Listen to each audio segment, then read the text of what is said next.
Yeah, like, do you identify with that other person's imagination of you? If not, then why? And even if you do identify with it, lucky guess, it's a stranger, right? Case in point. Case in point. Case in point. True to life, there was a young man when he was younger, when he was smaller, like 3, 4 years old. His parents, his family, everybody had this pessimistic view of him. And they repeatedly told him over and over and over, you're never gonna be anything, you're never gonna amount to anything, you're never gonna. I think at 16 or 17, he was tried as an adult and went to prison for 25 years. He was charged as a what? He committed a crime, he was tried as an adult and went to Hmm. prison for 25 years. Oh, 25 years. 25 years in prison because Okay.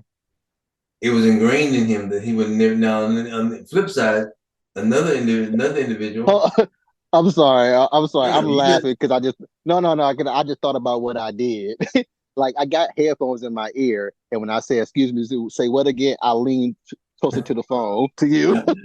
I caught that, but I was gonna let it pass. You notice the dramatic pause, right? Yeah.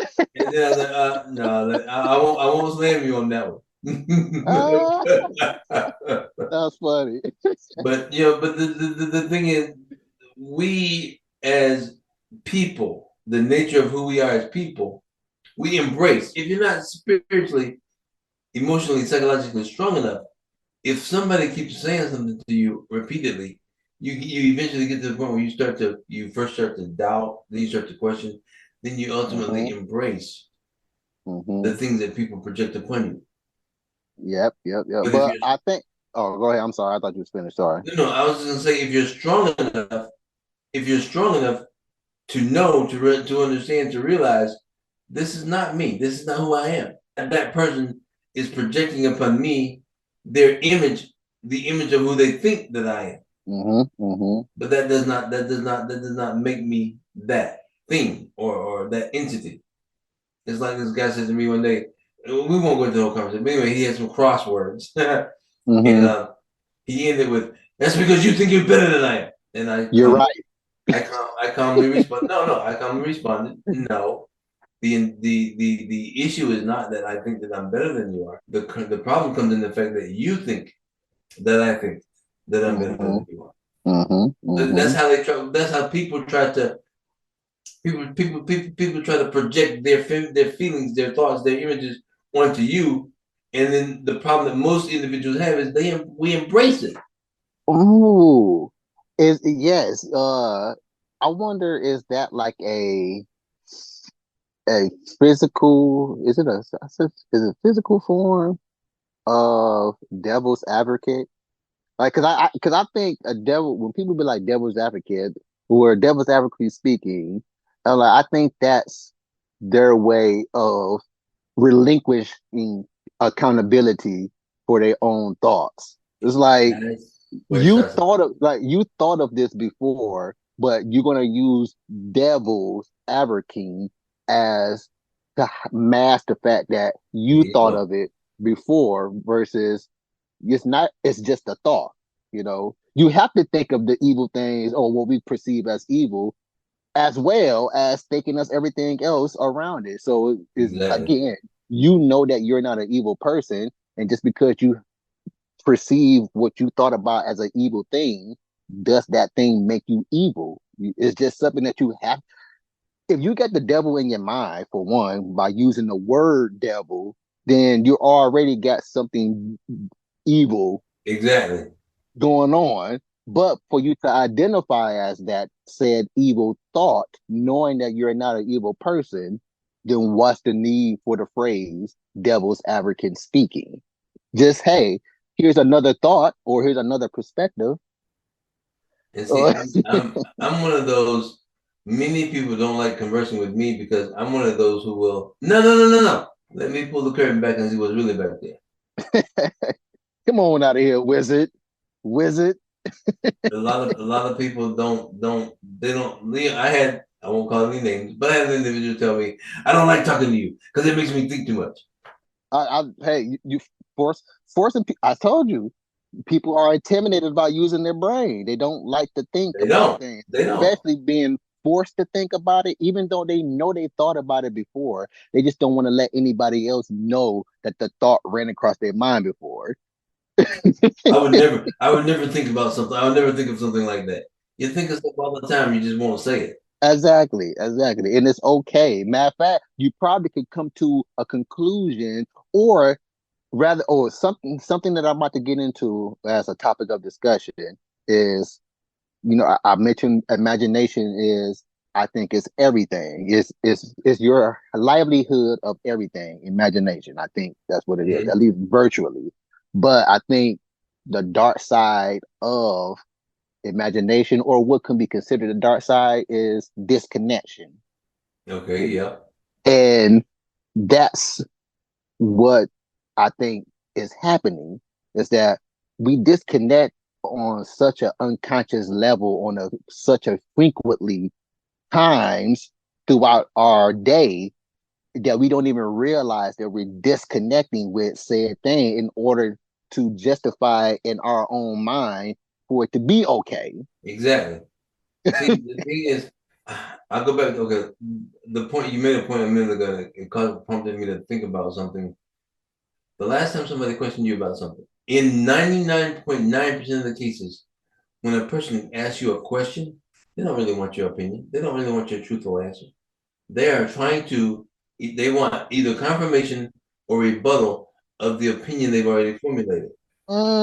Confirmation. Yes. So most of the time, especially when I know that it's misdirected or ill-intended, people ask me a question, Mm-hmm. I go, my answer or my response is whatever you're already thinking, and just leave it at that. I had that exact thing just happen about a few weeks ago concerning a topic of discussion on the women's episode 200. But I also had it on Challenge Our Beliefs. Matter of fact, one of the titles, I think it's the second episode of Challenge Our Beliefs, is called "Women Are Incubators and Currency." Mm. And somebody had, You can get a lot of flack from that. of course, because again, what you said earlier about if you're weak minded and not emotionally stable already, and there's something else you said as a combination of those, you're going to start identifying with what you hear Yep. versus you actually being yourself. Because a lot of the times, as far as what you said about the kid who constantly hear this about them and they start to do identifying with it. Well, a lot of the times, I think a lot of that identification comes from you just not listening as well. Like you don't listen to what's being said, the words that's been said. We pick and choose which words out of the statement that we actually want Mm-hmm. to hear. Do let's take for instance. Hey, let's go with NWA. NWA. I don't know. You heard of NWA, Yeah, right? yeah. They got a song called Bitch is a bitch. in between verses, it got like some dialogue between Ice Cube and this chick. She was like, "Who you calling a bitch? A bitch?" And he's like, "I ain't no bitch." And he was like, "I ain't say you was a bitch. I said stop acting like a bitch." Nah. And that's what we don't hear. We don't listen to what's being said. In fact, we listen to more how something is being said Mm-hmm. versus what's being said. Exactly. And we'll take out the word act. Like, I'm not calling you a bitch. I'm saying you're acting like a bitch. And you know Exactly. for a fact that you know without a doubt that you know how a bitch acts. Because you be calling other bitches because of the way that you're acting right now. But you want to take the word act out of it as if I'm calling you it. Right. You want to assign that people transpose, Mm-hmm. and see, there are a lot of people who hear, but they don't listen. Mm-hmm. Or in the case of the fact that they listen, but they don't hear. So what you're saying, and one of the things that Anywhere anywhere I go, you're not listening with comprehension. exactly. So, oh, my phone. You actually can listen but not hear, or hear but not listen. Mm-hmm. When a lot of times when I have conversations with individuals, especially if it's a matter of tension or controversy, one of the things I start out with, I pray, Lord, let what's being said be what's being heard, and what's being heard be what's being said. Because you know what? I know. From my mouth to your ears, Uh, the enemy can get involved and just screw up the whole conversation. oh my goodness, boy. So you have to be People, able man. to you have to be able to resolve those issues before they ever crop up, because otherwise you might get caught up in a tangent about something that, or the way something was said, and never get to the point of your conversation. We can spend an hour on the phone or an hour on this podcast and never get to the point of what we were talking in the first place. And not get anywhere. Exactly. Like, all because you're fixated on the word that you're refusing to acknowledge. Did you hear how he said that? Act. Like you're refusing to acknowledge the word act. And we ain't getting nowhere because you acting. We No, internalize stuff. We have a tendency to internalize stuff. And why are you talking about me like that? I wasn't talking about you like that. I was saying you act like. exactly, exactly. And that's when that's why I state often that when I make the choice to converse with someone, no matter what I've already have in an assumption in my head about said person, or even if I know this said person already, I'm still making the choice to converse with them, and I'm trusting that they're not intentionally saying anything to hurt me. True. Meaning that even if it was a supposed mean thing, that I'm not going to take it as the supposed mean thing, at least not directed towards me. I'm listening to what's being said. Like my dad, for example, just regular conversational voice, like how we're doing right now, is loud. Like he Yeah. sounds like he's on a megaphone. He's You just know, boisterous. yeah, that's just how he talks. He just a loud talker. Now, people will listen to pops and they will completely lose all cognitive, all comprehension skills, all because they're paying attention to how he's saying the message versus listening to the actual message. So what if he's yelling at you about something right now? You know this person is a loud talker. You don't even gotta know that this person is a loud talker to know that this person is a loud talker. Just Right. You overhear this person talking. You would a know that this couple of person is minutes a of loud talking. conversation, you know that. Exactly. So why are you taking what's being said to a personal level? And on top of you taking it to a personal level, I doubt that it really is personal. You just witness or taking in that somebody is yelling But see, something to you versus listening to what's being yelled. that's another issue with people, because we have a tendency to internalize. We have a Mhm. to internalize everything. And like you said, it may not even have anything to do with that individual personally, directly.